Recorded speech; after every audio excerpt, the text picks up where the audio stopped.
In the early months of 2006, a list circulated among the structurers assembling a collateralized debt obligation that would later be known as Norma. The list contained the names of subprime residential mortgage-backed securities, sorted by tranche, sorted by rating, sorted by yield. According to the public record assembled by financial regulators and Senate investigators, a hedge fund participating in the deal's construction took an active interest in which of the lowest-rated, BBB-rated slices would be admitted into the collateral pool. That same fund held the equity layer of the deal, the thin first loss piece that pays the highest current yield while the underlying bonds perform. The structural question is this: why would an investor who buys the riskiest piece of a deal, the piece designed to absorb the first losses, take an interest in loading that deal with the collateral most likely to fail? The answer is not found in the equity position. It is found in what that investor held on the other side. This episode examines the Constellation CDO program managed by Magnetar Capital and the structural arrangement under which a single fund could occupy the position of equity holder and short seller simultaneously. The mechanism at the center is the synthetic collateralized debt obligation, the bespoke variety, and the influence an equity investor could exert over the selection of collateral inside it. To understand the arrangement, the instrument must first be defined correctly, because the synthetic CDO is frequently described in terms that obscure how it functions. A cash CDO is, in its simplest form, a securitization vehicle. It purchases a portfolio of bonds, in this case, subprime residential mortgage-backed securities, funds that purchase by issuing its own tranche liabilities, and passes the cash flows from the underlying bonds through to the holders of those tranches according to a waterfall. The senior tranches are paid first and carry the highest ratings. The mezzanine tranches sit below them. The equity tranche sits at the bottom. It receives whatever cash remains after the rated tranches are paid, and it absorbs the first losses when the underlying bonds default. The equity tranche is the residual. It is the highest yielding piece and the riskiest piece. A synthetic CDO does not purchase bonds. This is the essential distinction. Instead of buying residential mortgage-backed securities, the synthetic CDO sells credit protection on them through credit default swaps. The vehicle writes protection referencing a portfolio of RMBS tranches. It receives a stream of premium payments from the protection buyer, and in exchange it agrees to pay out if the reference bonds experience credit events. The cash flows that fund the synthetic CDO's tranches come not from mortgage interest, but from these swap premiums. What this means structurally is that a synthetic CDO does not need the underlying bonds to exist in any deliverable quantity. It references them. A single subprime RMBS tranche could be referenced by many synthetic CDOs at once. The supply of mortgage risk available to the market was no longer limited by the supply of mortgages. It was limited only by the willingness of counterparties to take opposite sides of a swap. And here the architecture reveals its first feature. Every synthetic CDO has two sides: the vehicle, and through it the long investors who buy its tranches are selling credit protection. They are long the housing market. They profit while the reference bonds perform and lose when those bonds default. On the other side stands the protection buyer, who is paying premiums to be short. The protection buyer profits when the referenced bonds fail. A synthetic CDO cannot be created unless someone wants to be short. In a cash CDO, the manager buys bonds in the market from whoever is selling. In a synthetic CDO, the collateral does not exist until a short counterparty agrees to reference it. The short is not an afterthought. The short is a precondition. Without a party willing to buy protection on a given RMBS tranche, that tranche cannot enter a synthetic deal at all. This is the bespoke synthetic CDO. Bespoke means the reference portfolio was negotiated, assembled for a particular transaction rather than drawn from a standardized index. In a bespoke synthetic CDO, the specific bonds referenced were chosen. Someone selected them. The selection was the product of negotiation among the manager who assembled the portfolio, the bank that arranged the deal, and the investors who would take the various tranches. The legitimate function of this instrument was to allow investors to express precise views on credit. An investor who believed a particular slice of the housing market was sound could sell protection and earn yield. An investor who believed it was unsound could buy protection and hedge or speculate. The instrument, in theory, allowed risk to be allocated to those most willing to bear it. The distortion enters when a single party occupies positions on both sides at once, and when that party's interest in the long position is structurally smaller than its interest in the short position. Because then the party's incentive is not to assemble a sound portfolio. Its incentive is to assemble a portfolio that pays it a current yield through the equity tranche, while it holds a far larger position betting that the same portfolio will fail. This is the structure the Constellation program is documented to have employed. Magnetar Capital was a hedge fund founded in 2005 and based near Chicago.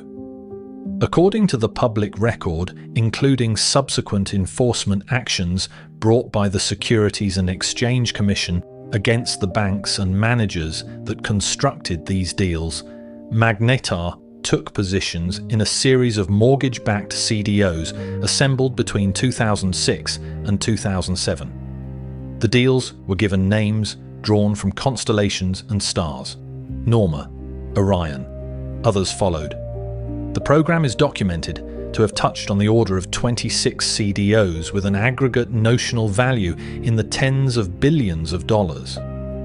The architecture of Magnetar's position, as the record describes it, had three components, and the relationship among them is the whole of the matter.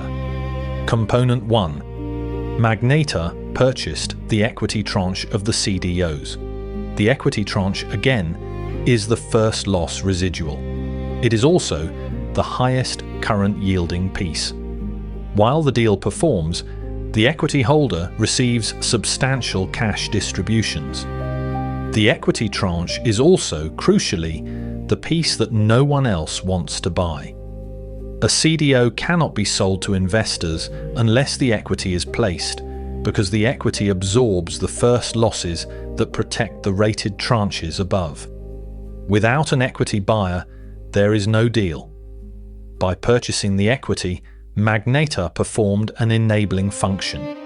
It made the deals possible.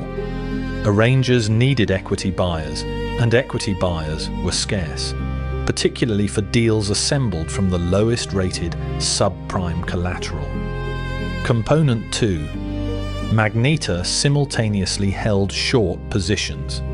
According to the record, Magnetar purchased credit protection on the mezzanine tranches of these same CDOs and on related instruments.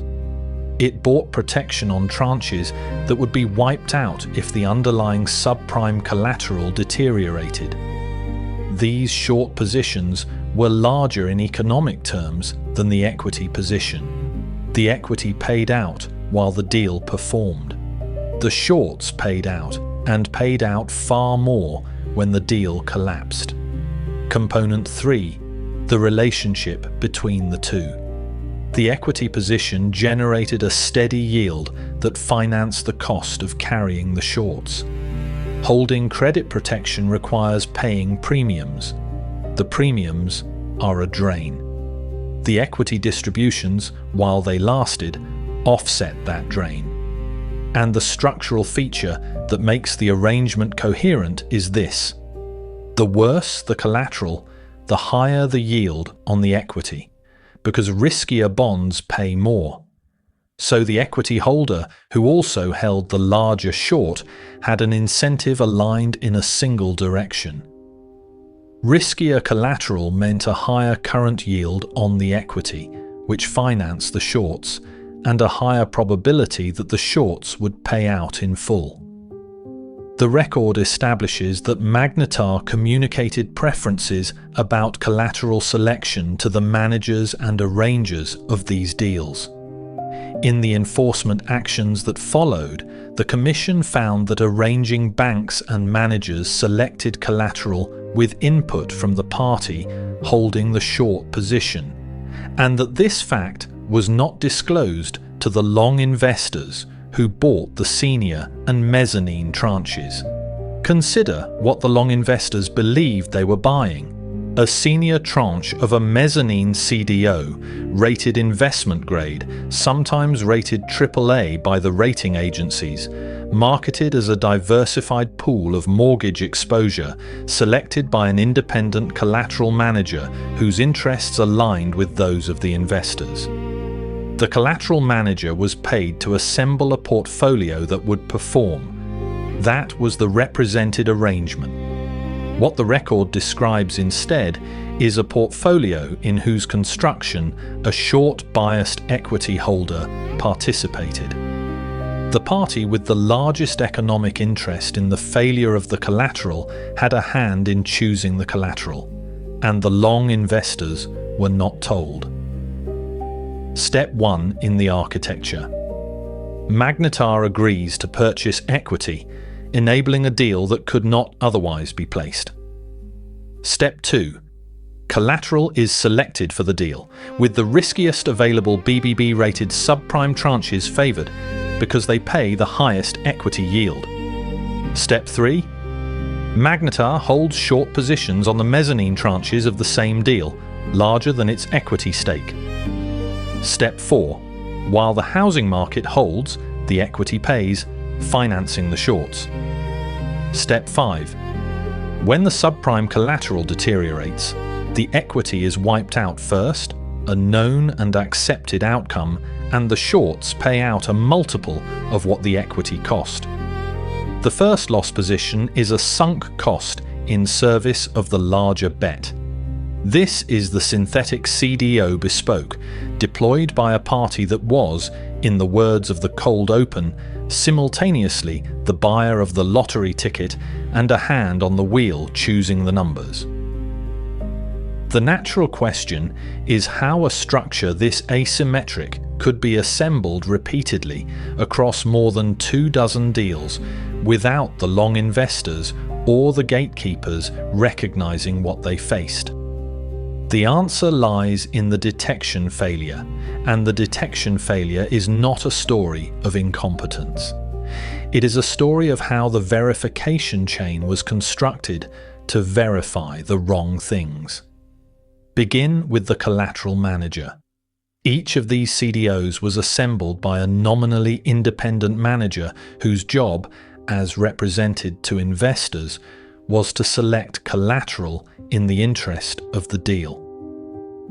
The manager was a gatekeeper. The manager's name on the deal was a representation that an independent professional had exercised judgment about the quality of the portfolio.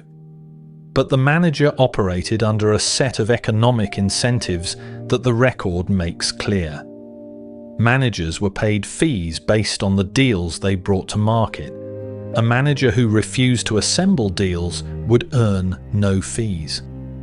A manager who accommodated the preferences of the party willing to buy the equity, the scarce and essential equity, could assemble many deals. The structural pressure ran toward accommodation. According to the enforcement findings, certain managers permitted a party with short interest to influence collateral selection, and the represented independence of the manager did not correspond to the economic reality of the deal's construction. Consider next the rating agencies. The senior tranches of these CDOs carried investment-grade ratings, and the most senior carried AAA. The ratings were the engine of demand.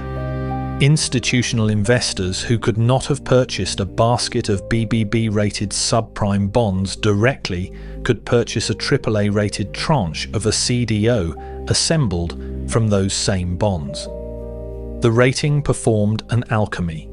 It transformed a pool of subprime mezzanine risk into a security that money market funds, pension funds, and insurance companies were permitted to hold. The rating agency models evaluated the collateral pool according to historical default correlations and loss assumptions. The models did not and structurally could not evaluate the intent behind the collateral selection. A model takes a portfolio as input. It does not ask who chose the portfolio or why. It does not ask whether the party who chose the bonds was betting on their failure. Two portfolios with identical model inputs received identical ratings, regardless of whether one was assembled to perform and the other assembled to fail. The rating agencies verified the statistical properties of the collateral. They did not verify the alignment of the parties who selected it. This was not a gap they overlooked. It was outside the boundary of what a credit rating measured. What would have had to be true for the rating to capture the risk? The model would have needed an input for adverse selection, a measure of whether the collateral had been chosen by a party with an interest in its failure. No such input existed. The rating methodology assumed that collateral selection was a neutral or favorable act because in the world the methodology was built for, the party assembling the portfolio was long. Now consider the long investors themselves.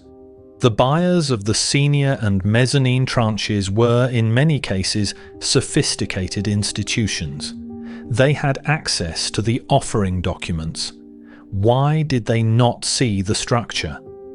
The record provides the answer in the disclosure documents. The offering materials represented that collateral was selected by the independent manager. They did not disclose that a party holding a net short position had participated in selection. The investors could analyze the collateral pool they were given. They could not analyze a fact that was concealed from them, namely the identity and the interest of the party who had shaped that pool. The information asymmetry was the product. The structure functioned precisely because one side knew something the other side did not, and the disclosure documents did not close the gap. This is the point at which the analysis must be precise about who was found to have done what.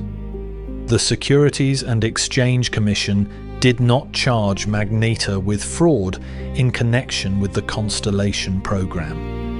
In 2011, Magnetar entered into a settlement with the Commission relating to one transaction on terms that did not charge the firm with intentional misconduct. And the firm has consistently maintained that its activity was a legitimate hedging and arbitrage strategy. The enforcement actions that followed were directed primarily at the banks and managers that constructed and marketed the deals, for failing to disclose to long investors the role that short-biased parties played in collateral selection. This distinction is structural, not incidental. The mechanism at the center of this episode is the bespoke synthetic CDO and the asymmetry it permitted. The legal findings attached not to the act of holding both positions, which was not itself charged as unlawful, but to the failure to disclose that arrangement to the investors on the long side. The fraud where fraud was found was a fraud of omission in the marketing of the deals. The most prominent of these findings did not involve Magnetar at all. In 2010, the Commission brought and settled an action against a major investment bank concerning a synthetic CDO known as Abacus, in which a different hedge fund had participated in selecting the reference portfolio while holding a short position, and the marketing materials failed to disclose that role. The bank settled for a penalty that was, at the time, the largest in the Commission's history against a financial institution. The Abacus matter established the principle. The deal that an arranging bank assembled with input from a short biased party, marketed without disclosing that input, constituted a material omission. That principle is what the verification chain had failed to enforce. No gatekeeper in the chain had been responsible for asking the question the Abacus action made central. Who selected this collateral, and what side were they on? The detection failure, then, was not that the gatekeepers were deceived about the collateral. The collateral was disclosed. The detection failure was that no gatekeeper was positioned to verify the alignment of the party who chose it, because the disclosure regime, the rating methodology, and the represented independence of the managers all assumed an alignment that the structure did not contain. The unravelling came not from a regulator and not from an auditor. It came from the collateral itself. The Constellation deals were assembled from subprime residential mortgage-backed securities originated largely in 2005 and 2006. These were among the worst vintages of subprime origination in the historical record. The loans underlying these bonds were extended with diminishing documentation, rising loan-to-value ratios, and a growing reliance on the assumption that home prices would continue to appreciate. When home prices stopped appreciating in 2006 and began to decline in 2007, the borrowers who had been refinancing their way out of trouble could no longer do so. Summaries. The deterioration moved through the structure in a sequence that the synthetic CDO architecture made swift. In a synthetic deal, a credit event on a referenced RMBS tranche triggers a payment obligation. As subprime bonds began to experience write-downs and downgrades in 2007, the synthetic CDOs that referenced them began to take losses. The losses hit the equity tranche first. Magnetar's equity positions, by the design of the structure, were absorbed. This was the accepted cost. The first loss piece did what first loss pieces do. Then the losses climbed the capital structure. The mezzanine tranches, on which Magnetar and others held credit protection, were impaired. The protection paid out. The long investors who had sold that protection, who had bought the mezzanine and senior tranches believing they held diversified investment-grade mortgage exposure, absorbed the losses that flowed to them through the swap obligations. The speed of the collapse was a function of the collateral. A portfolio assembled from the riskiest available BBB subprime tranches deteriorates faster and more completely than a diversified portfolio. The same feature that maximized the equity yield on the way up, the concentration in the lowest rated, highest yielding collateral, maximized the speed and depth of the losses on the way down. The structure performed exactly as its architecture implied it would. The triggering of public exposure came through the financial crisis investigations that followed. In 2010 and 2011, the Senate Permanent Subcommittee on Investigations conducted hearings and produced a report examining the role of investment banks in the subprime mortgage market and the construction of synthetic CDOs. The report documented the practice of allowing short-biased parties to influence collateral selection in deals marketed to long investors. Contemporaneous reporting by investigative journalists examined the Magnetar program specifically and described the structure of its equity plus short positions across the Constellation deals. The Securities and Exchange Commission pursued a series of enforcement actions. The Abacus settlement in 2010 established the disclosure principle. Subsequent actions against other banks and collateral managers, settled by consent, found that the institutions had failed to disclose to investors the role that parties with adverse interests had played in selecting the collateral. These were settled matters. The consent orders established the facts without trial. The institutions neither admitted nor denied the findings in the standard formulation, but the findings entered the public record as the basis for the penalties imposed. Magnetar's own settlement, entered in 2011, related to a single transaction and did not charge the firm with intentional fraud. The firm continued to maintain that its strategy was a legitimate response to market conditions, that it had taken both long and short positions because it held a complex view of the housing market, and that the disclosure obligations rested with the arrangers and managers who marketed the deals, not with an investor taking positions in them. The public record reflects this position. It is not the function of this review to adjudicate it. The structural observation stands independent of the question of intent. A single party held the enabling equity and the larger short, and the long investors were not told.